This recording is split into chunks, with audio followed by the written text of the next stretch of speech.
Good afternoon, fans and subscribers of the Milwaukee Train Man. I am the Milwaukee Train Man, of course. I'm Steve. It's been a little while. Welcome back to Porter Creek.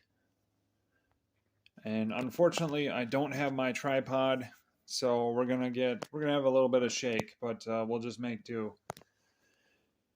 So this is my second time shooting this video. I tried this a couple months ago, and I thought I came off a little too grumpy, so I wanted to redo it.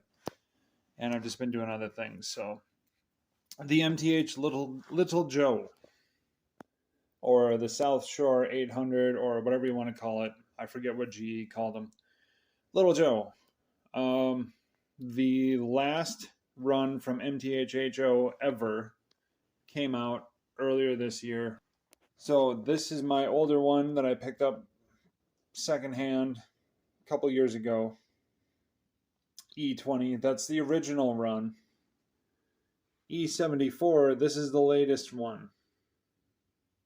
Freight scheme, white handrails, blah, blah, blah.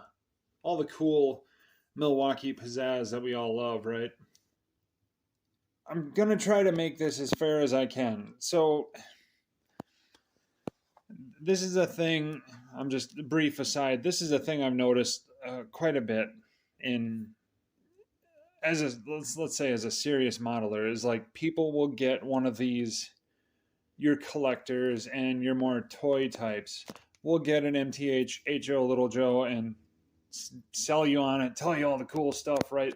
No one really talks about them like from the perspective, at least I feel, from the perspective of like serious model railroading. They want a Little Joe that's gonna do HO scale Little Joe things. So I'm gonna try to do that. And it's honestly, it's been driving me nuts that no one does that. So we're just gonna go over it a little bit, and I'll start with E20 because that's the older one. We'll do the negatives first. That's just a bit easier. And bear with me, there's redemption here. There is. So like I said, I got this one first, and hey, I got a Little Joe, and it was a bit of a letdown. And unfortunately, this guy was no different. Had the exact same problem. So both of these had the same problems. Well, mostly. So E20...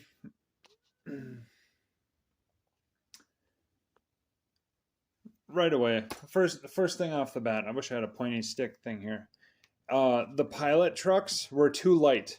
I had to add weight. Easy. I have tungsten chips I get from a guy on eBay. They're meant for like Pinewood Derby.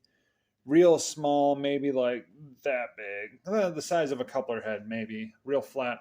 I stacked a whole bunch on the underside of these trucks, both of them, and that helped greatly, especially at higher speed tracking.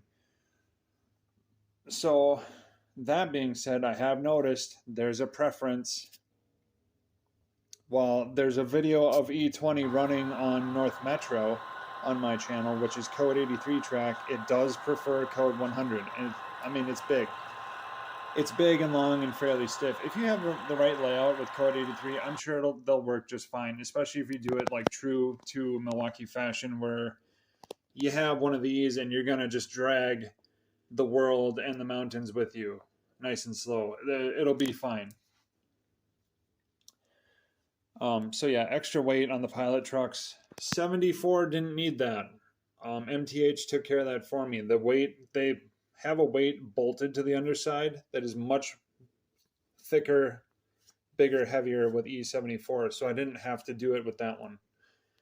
They weigh just about the same. That's kind of the funny part, is MTH arrived at the same conclusion I did. But if you have an older one, I definitely recommend doing that. Chunk these up, make them heavier. It will track so much better. So much better. If you're... Boy, I would pay for someone to tell me that they do this. If you use the pantographs to pick up power, please, if you do, let me know. I have yet to find anyone that does. Because I understand why. You're going to run into some complications with other locomotives. So,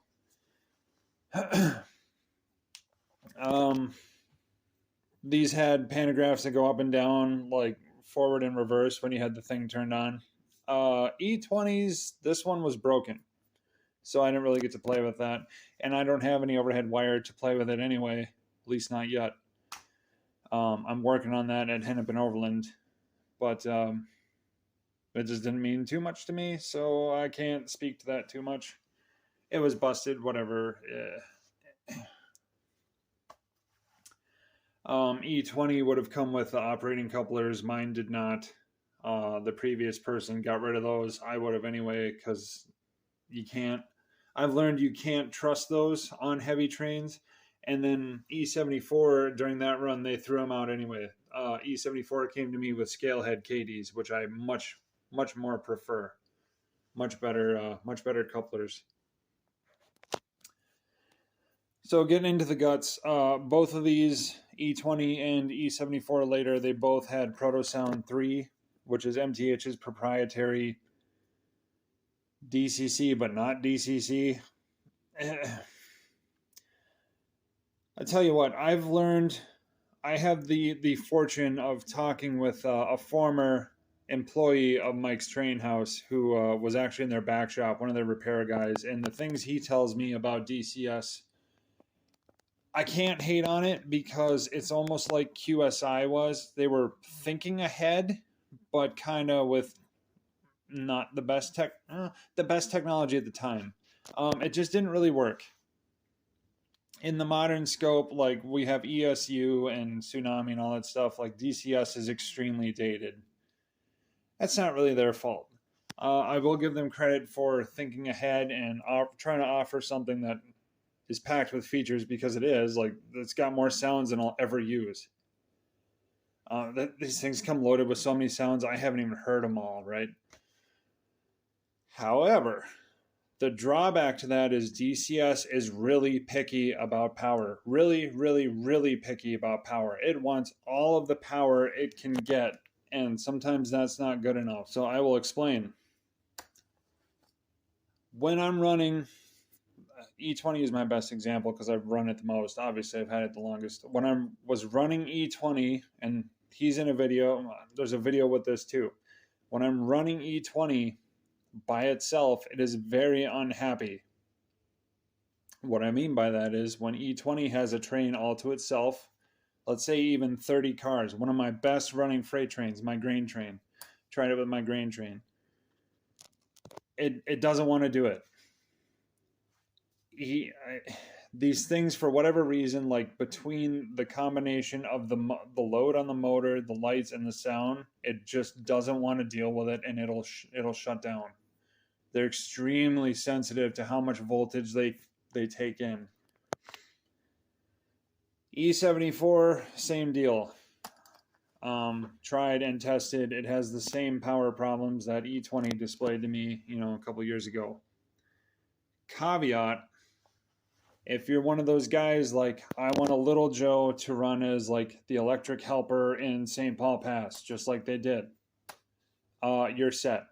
If you string up a couple diesels behind it and Little Joe is pulling but not really doing all the work by itself, it'll be fine. So, I mean, that sucks to have electronics like that, which they're very intricate. You open the top on one of these things and there's wires for days. There's a huge trace board down one side to help keep everything neat. Wires all over because there's a speaker in each end. Wires off the trucks. You get it. The operating pantographs, etc. So fortunately, but unfortunately, E20 had a run-in with a switch on the Hennepin Overland that it didn't recover from.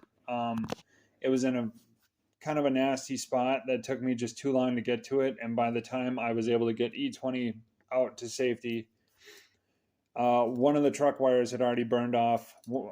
I think two of the speaker wires a bunch of wires burned off, which sucks, but that's the cue, like, all right, time to drop ESU in, which is what I'm going to do. this far into the video, I will say this is part 1 of 3. We'll say maybe 3. What I'm going to do is I'm going to take E20, redo it, rebuild the inside with we'll do a stock Digitrax decoder just so I can see what it does, because the drive line, the motor, and the engineering in the mechanical drive are, I can't place the words to say how good they are. They're just superb, excellent, very well engineered driving mechanism. So if you have one of these things with DCS in it, it's not the motor, it's not the drive. Those are the best parts of the Little Joe. MTH, bravo for that part. The most important thing, I think, is the best part. The motor and drive. They're phenomenal. Awesome. The motor can get a tad bit noisy, but it's also really big, so I excuse it. It seriously is like a fat can motor right in the middle. It's huge compared to like an Athearn or something.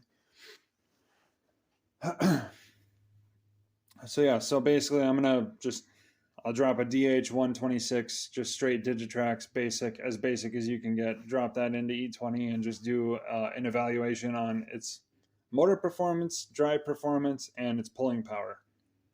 And then I will report back. So, all that said, thank you very much for watching. This is just my quick thoughts on the MTH Little Joes. If you have one, don't get discouraged. They're wired up just like a diesel. They can be saved. They can be made better. So thank you very much for watching. Stay tuned for that part 2 where I break down my evaluation of E20 with Digitrax.